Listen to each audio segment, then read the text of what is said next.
kind of CAD system. Then we also have the ability to snap onto scan geometry.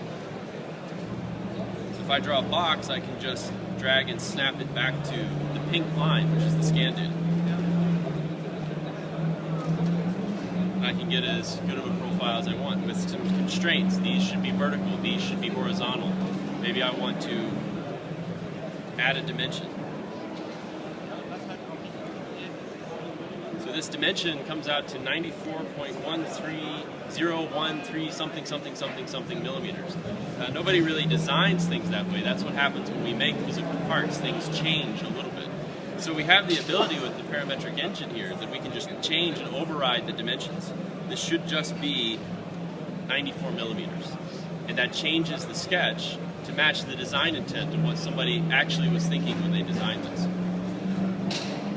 Once the sketch is done, it's the same next step as a regular CAD process. I'm going to create an extrusion. So I can use the scan to help me do the extrusion. Somebody obviously worked with a really large model before. So I can extrude up to a certain area. I can also say up to a certain part of the scan.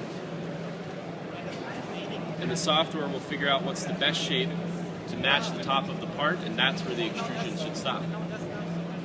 And this helps us build a feature tree on the left-hand side here. We have a sketch and we have an extrusion, and the extrusion is made from the scan and the sketch. We have parent-child relationships.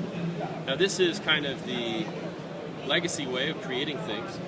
This year we've introduced a lot of things to enhance that process and speed it up.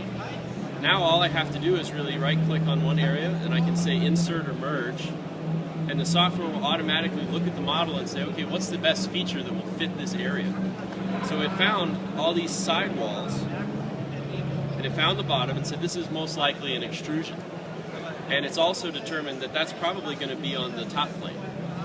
And so that's the best plane to build the sketch, build it in this direction, and follow that design intent.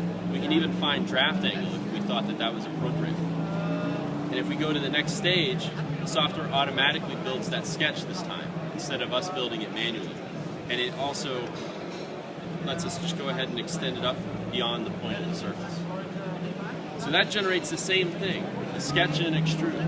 So this is automating the design intent process because we already know what the shape should be.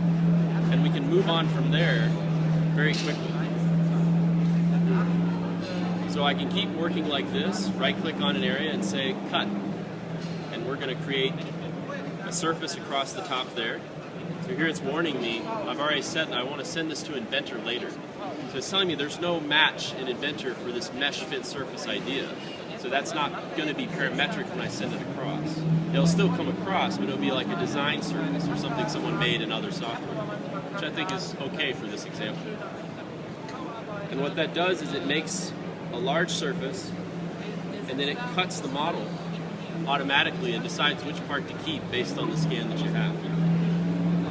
So we can keep going. I want to cut here. It identifies this as a pocket, this is the side, and this is the bottom. And again, automatically makes the sketch and removes the material.